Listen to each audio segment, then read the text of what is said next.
Assalamualaikum warahmatullahi wabarakatuh. Salam sejahtera untuk kita semua. Perkenalkan, saya Nadia, salah satu dosen dari Fakultas Agama Islam Universitas Islam Jakarta pada program studi S1 Pendidikan Agama Islam. Perkenankan saya untuk menjelaskan mata kuliah yang saya ampu, yaitu mata kuliah hadis. Saya menyampaikan materi perkuliahan saya dengan model DIA, Delivery Instruction Assessment. Video ini dibuat dengan tujuan untuk memenuhi salah satu persyaratan sertifikasi dosen tahun 2024, yaitu pernyataan diri dosen dalam unjuk kerja Tridharma Perguruan Tinggi atau PDD UKT-PT, khususnya dalam aspek pengajaran yang berbentuk audiovisual. Pada kesempatan kali ini, saya akan memulai untuk menjelaskan deskripsi dan informasi umum dari mata kuliah hadis. Mata kuliah ini termasuk mata kuliah wajib pada mahasiswa semester 2 di program studi S1 Pendidikan Agama Islam, Fakultas Agama Islam, Universitas Islam Jakarta. Mata kuliah hadis memiliki 2 bobot SKS selama 1 semester.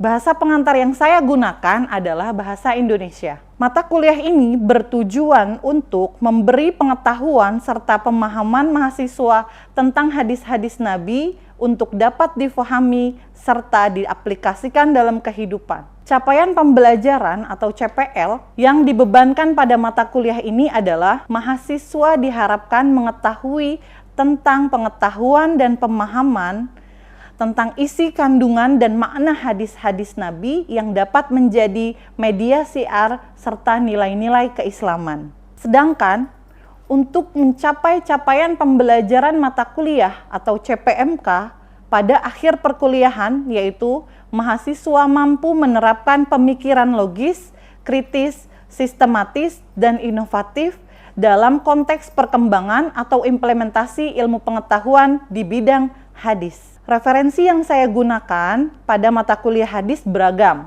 Di antaranya ada Kitab Riyadhis Shalihin, Kitab Al-Lu'lu' wal Marjan, Kitab Arba'in Nawawi, dan masih ada beberapa sumber pustaka yang dapat dijadikan referensi pada mata kuliah ini. Sistem pembelajaran mata kuliah hadis dilaksanakan dengan asinkronus, yaitu dengan menggunakan metode aktif yang mengutamakan keaktifan mahasiswa, yaitu pembelajaran kolaboratif, diskusi kelompok, penugasan melalui e-learning Universitas Islam Jakarta.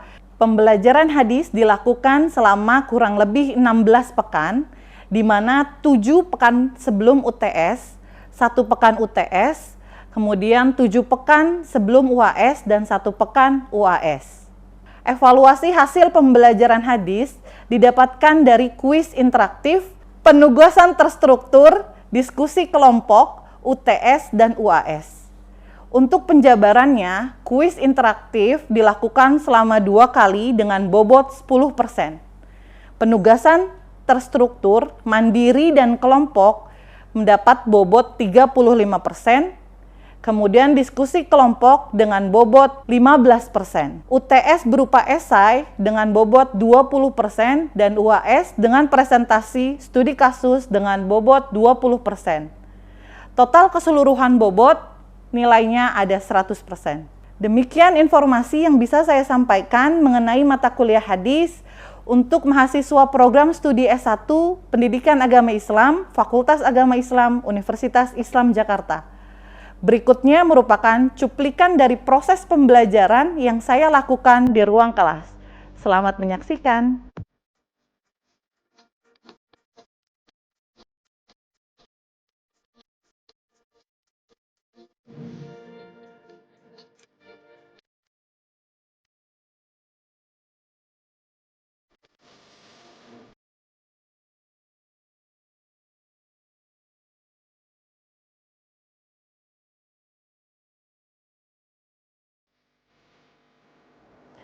Bismillahirrahmanirrahim. Assalamualaikum warahmatullahi wabarakatuh. Waalaikumsalam warahmatullahi wabarakatuh. Bagaimana kabarnya teman-teman? Alhamdulillah. Alhamdulillah. Masih semangat? Masih. Oke, baik. untuk pertemuan kali ini, sebelum kita mulai daripada perkuliahan, marilah kita berdoa terlebih dahulu. Silahkan Husein dimulai. Berdoa dimulai.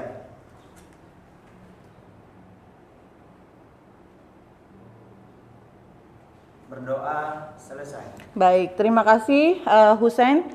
Selanjutnya saya akan mengabsen daripada teman-teman. Sepertinya tapi masuk semua ya? Oke. Zalfa? Oke. Winda? Azka? Rizal? Fakih? Husein? Hadir Ibu. Faiz? Angga? Nanda? Udan? Rika? Sama Ara? Oke, hadir semua ya. Baik, teman-teman, mata kuliah apa dengan saya? Hadis ya. Minggu lalu kita sudah bahas ya kan, apa pengertian hadis, apa itu hadis gitu kan. Teman-teman masih ingat nggak? Saya Ibu. Oke, apa itu hadis? Segala sesuatu yang bersumber kepada Nabi, mau itu perbuatan, perkataan, ketetapan, atau persetujuan.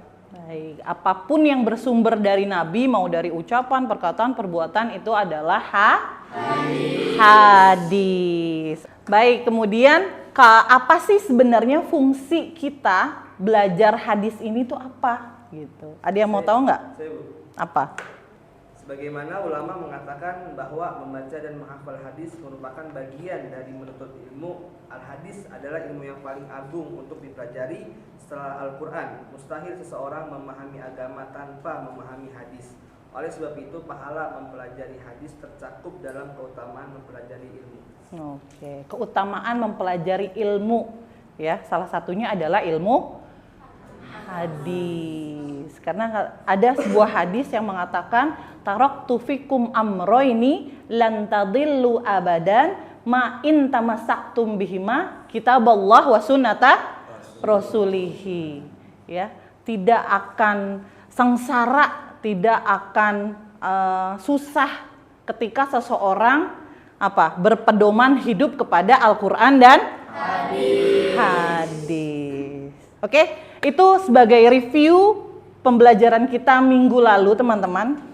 Untuk hari ini, di minggu ini kita akan bahas materinya. Salah satunya adalah hadis tentang niat. Betul. Oke, coba kita buka.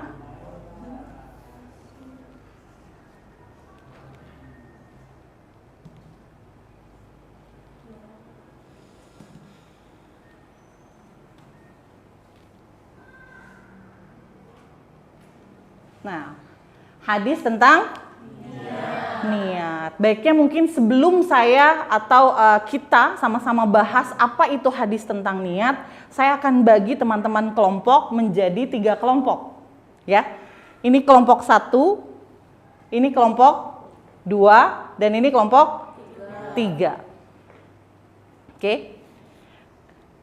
Tentang apa yang dibahas teman-teman bisa diskusikan adalah fungsi hadis, fungsi niat, ya, untuk ibadah itu apa sih fungsinya? Oke, saya kasih waktu kurang lebih 5 menit untuk teman-teman diskusikan. Fungsi niat bagi ibadah itu apa?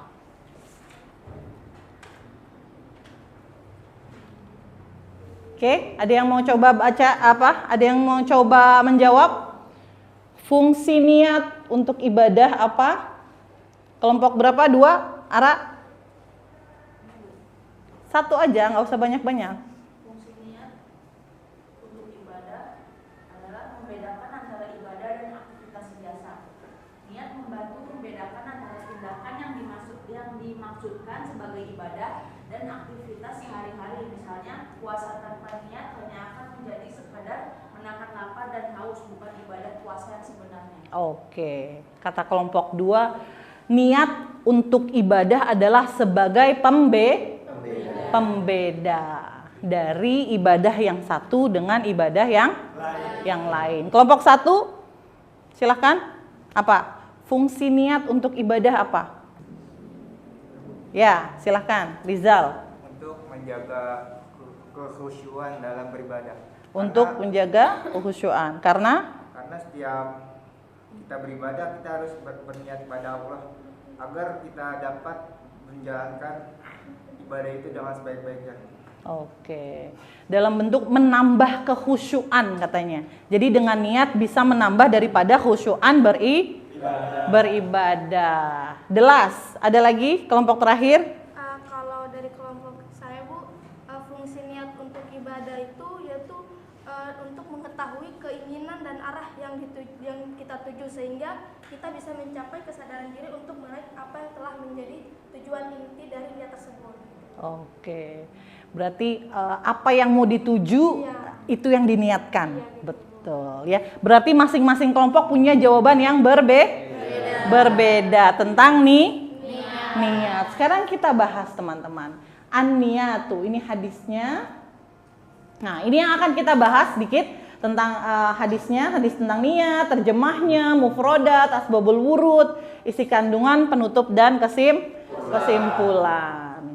Sebelum saya yang membacakan, silahkan. Siapa yang mau membaca? Oke, silahkan Hussein. Dari Umar bin Khattab bahwasanya Rasulullah Shallallahu Alaihi Wasallam bersabda, Innamal a'malu binniyat wa innama likulli imri'in ma nawa. Faman kanat hijratuhu ila Allah wa rasulih, fa hijratuhu ila Allah wa rasulih. Wa man kanat hijratuhu lidunya yusibuha aw imra'atin yankihuha, fa hijratuhu ila ma hajara ilaihi. Oke, terima kasih Hussein. Ya, ini hadisnya teman-teman. Yang tadi kita sudah bahas di awal. Apa sih gunanya niat dalam beribadah? Fungsinya apa sih niat itu? Gitu kan? Nah, ini ada hadisnya innamal a'malu binniyat wa innamal likulli imri'in ma nawa. Faman kanat hijratuhu ilallah wa rasulih fa hijratuhu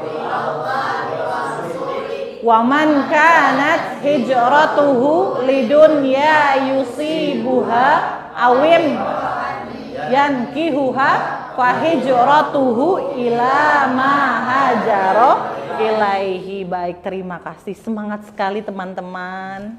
Ya. Sekarang apa sih terjemahnya? Ya, apa sih yang dibahas dari hadis ini? Kita next. Sesungguhnya segala amalan tidak lain tergantung pada niat. Dan sesungguhnya tiap-tiap orang tidak lain akan memperoleh balasan dari apa yang diniatkannya. Sama tadi sama kelompok yang paling depan ini pertanyaannya. Jadi apa yang mau kita tuju, apa yang kita niatkan, itu yang kita dapatkan.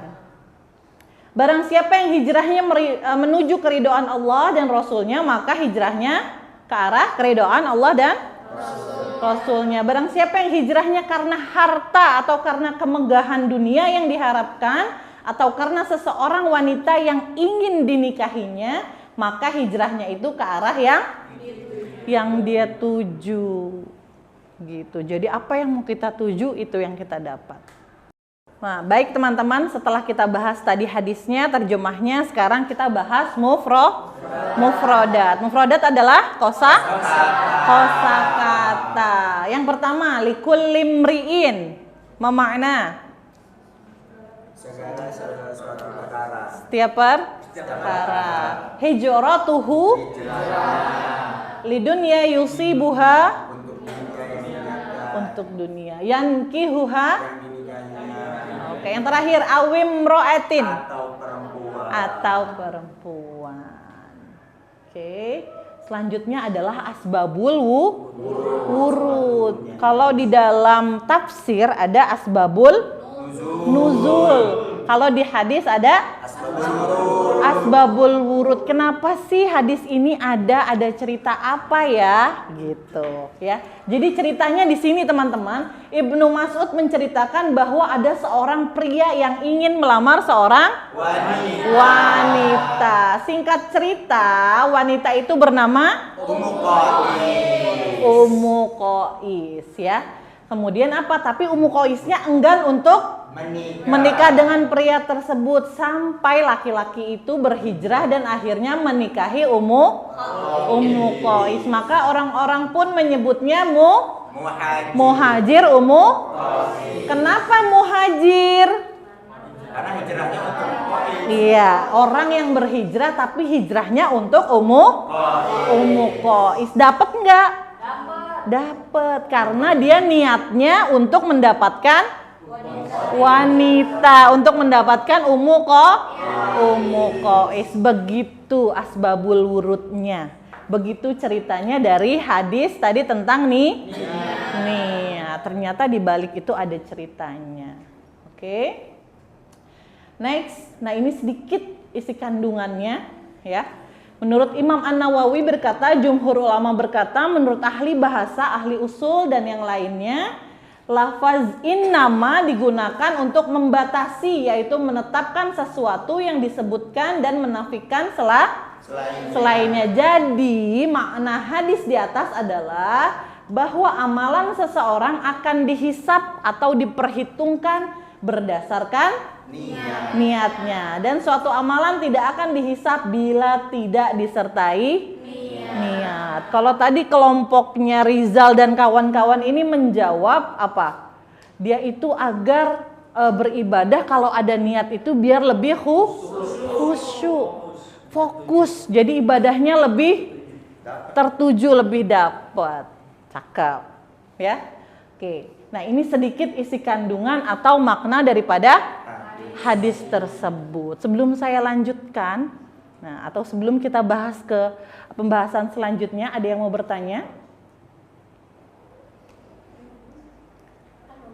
Oke, silahkan Azka berdiri.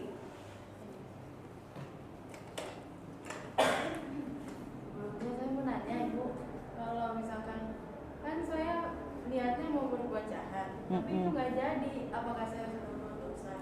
Oke, terima kasih.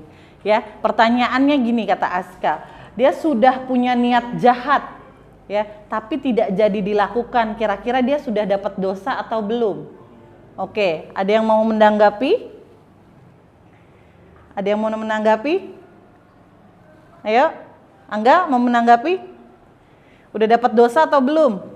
Kalau, oke, siapa? Hussein, silakan. Menurut pendapat saya belum.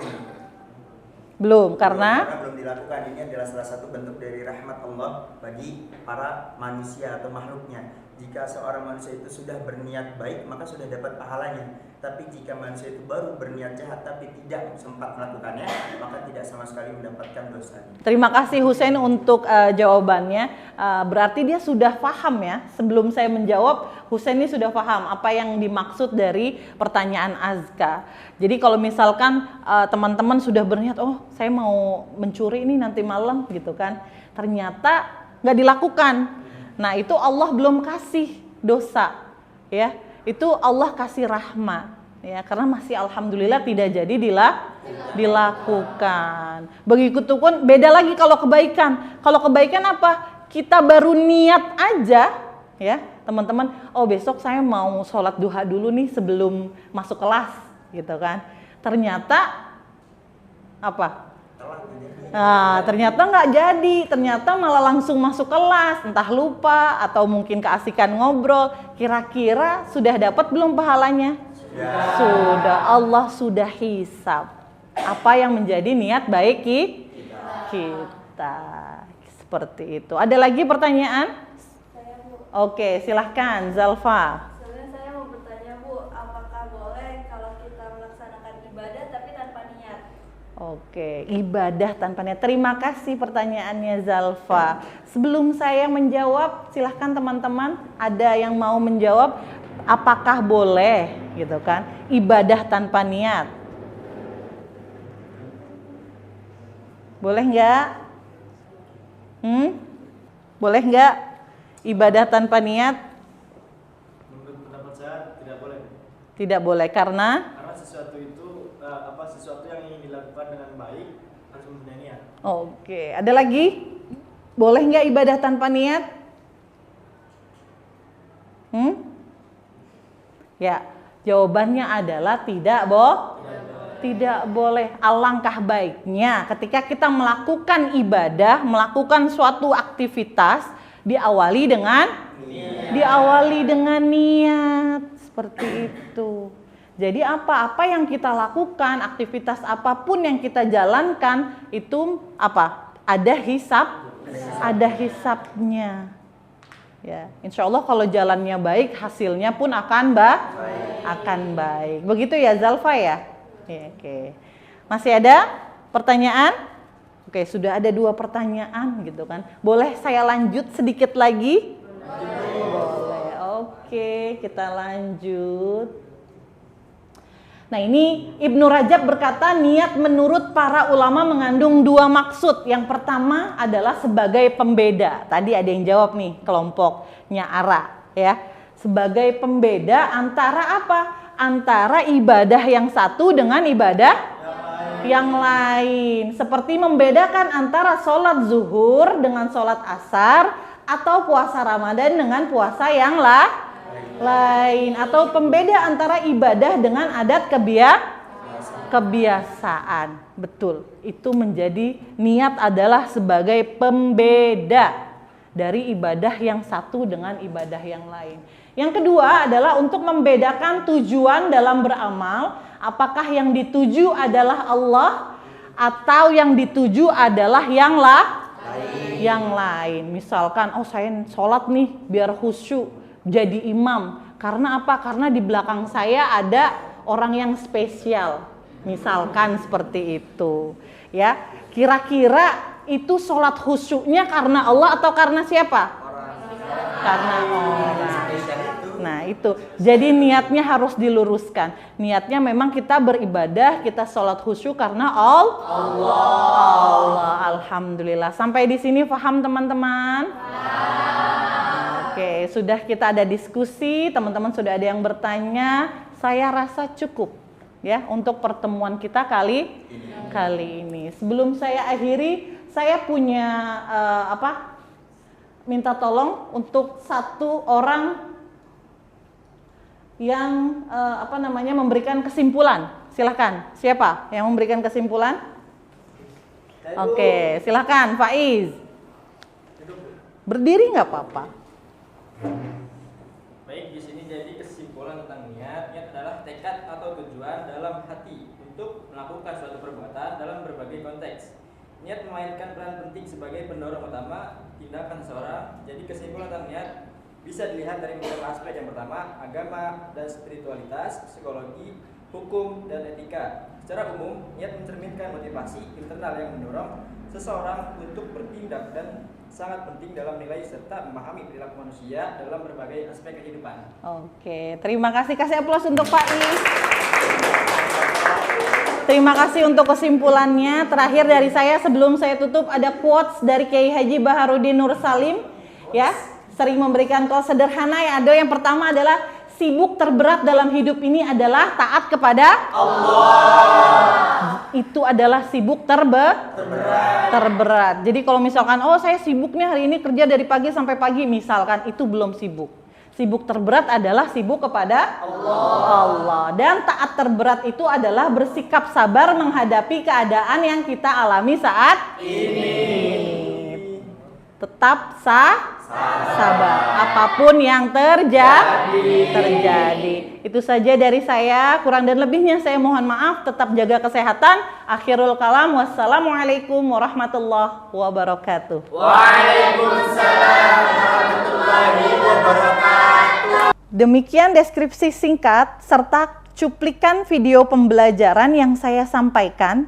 Semoga dapat memberikan manfaat serta gambaran tentang mata kuliah hadis yang saya ajarkan di program studi S1 Pendidikan Agama Islam, Fakultas Agama Islam, Universitas Islam Jakarta.